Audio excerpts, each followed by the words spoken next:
Hai, selamat datang kembali di channel gua. Jadi di video kali ini gua bakal ngebahas tentang kisah tragis, unik dan lucu dari seorang narapidana yaitu Nico Jenkins. Nah, gua tertarik buat ngebahas ini karena kemarin gua ngeliat video yang lagi viral tentang si Nico Jenkins ini. Pas lagi nganterinnya video mugshot gitu, kata netizen, si Nico ini dia memiliki wajah yang tampan dan juga cocok bisa dikatakan mugshot. Karena gue tertarik, gue akhirnya membaca artikel-artikel tentang Nico Jenkins dan gue memutuskan untuk membuat video dan buat ngebahas si Nico Jenkins ini. Oke guys, jadi sebelum mulai mungkin kalian penasaran dengan video apa sih yang viral tentang Nico Jenkins ini. So, kayak gini guys.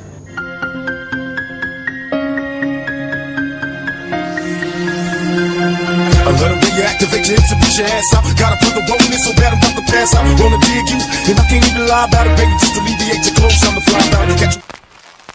Nico Jenkins asal Amerika adalah seorang pria yang dikenal dengan sejarah mutilasi dan pembunuhan berantai. Nah, ini adalah hal yang menarik karena Nico Jenkins secara sengaja memotong kemaluannya sendiri hanya demi sebuah obsesi yang gak masuk akal. Alasan mengapa Nico Jenkins memotong alat vitalnya sendiri ini karena untuk membuatnya terlihat seperti dewa ular Mesir raksasa. Nico percaya bahwa dia diberitahu oleh dewa kuno Apopis yang menyerupai ular raksasa tersebut untuk membuat badan Nico Jenkins ini menjadi seperti reptil. Jadi dia termotivasi untuk memotong penisnya sendiri. Ternyata tahanan yang satu ini juga sempat coba mengiris lidahnya sendiri supaya semakin mirip dengan lidah ular. Oh my god, this is so weird.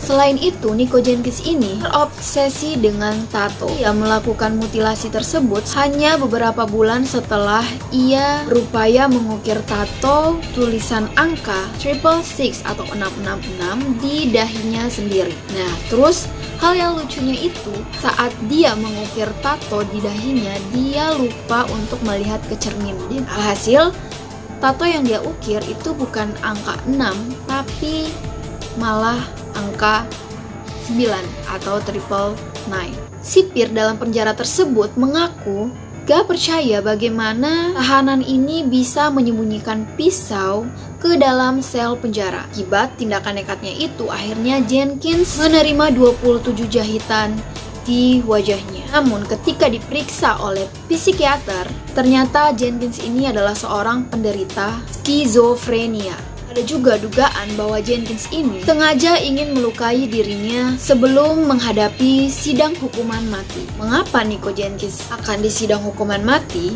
Ternyata guys, Nico Jenkins ini merupakan seorang pembunuh berantai yang dikenal keji dan biadab. Pasalnya, Jenkins adalah seorang narapidana yang dihukum karena telah membunuh atau membantai 4 orang sekaligus dalam satu kasus pembunuhan.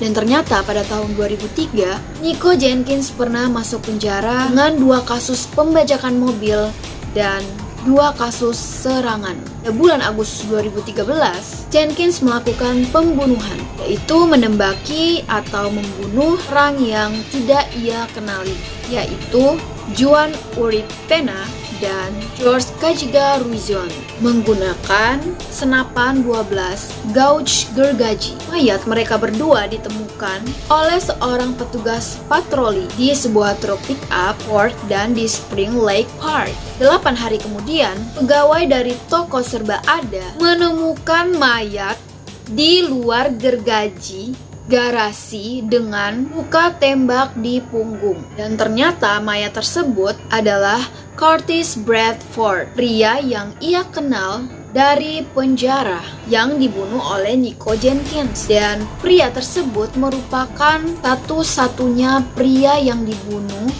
dan dikenal oleh Nico Jenkins. Kemudian dia juga membunuh atau menembak Andrea Kruger 4 kali sebelum mengendarai mobilnya. Dan mayat Andrea Krager ini ditemukan di Jalan Fort Street. Jenkins dihukum karena 4 tuduhan pembunuhan tingkat pertama dengan membunuh 4 orang selama 10 hari. Hukumannya telah ditunda bertahun-tahun karena kekhawatirannya seputar kondisi Nico Jenkins. Karena seorang psikiater pertahanan mengatakan bahwa selain ia menderita skizofrenia, ternyata ia juga mempunyai gangguan bipolar. Pembunuhan tersebut sebelumnya mengatakan bahwa dia bertindak berdasarkan perintah suara Tuhan ular. Gua mau tahu Tuhan ular itu kayak gimana sih?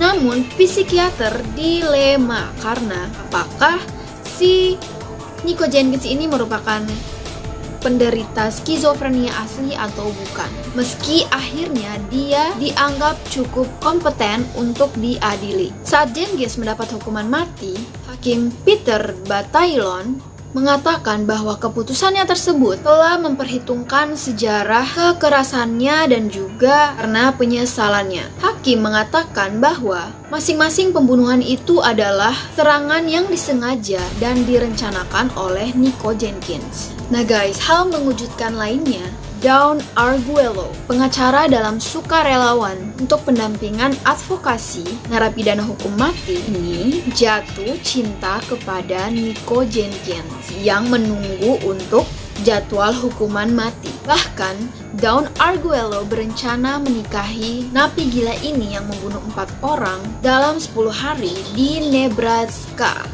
Dawn Arguello tampaknya tidak ingin menunda pernikahan dengan Jenkins. Tetapi dia sempat kesal karena Jenkins telah menato nama Arguello di wajahnya. Mungkin ini bukti cinta Nico terhadap Dawn Arguello. Nah, Dawn Arguello ini sangat membela sang calon suami. Dia mengatakan kepada Obama World Herald, dia atau Nico Jenkins tidak seperti apa yang dibuat oleh media. Dia adalah sebuah teka-teki, dia punya perasaan, sensitif, dan dia juga sangat cerdas. Gak lupa juga sangat memanipulasi dari seorang Nico Jenkins. Nah guys, gimana menurut kalian? Kalau menurut gue sih ya ogah banget ya kalau gue jadi Dawn Arguello. Gue gak mau lah, ngapain gue nikah sama orang gila kayak gitu yang udah gak ada penisnya. BTW dia kan udah motong penisnya tuh, buat apa? Oke guys, jadi sampai di situ dulu aja. Maaf banget kalau banyak yang kurang. I hope kalian enjoy.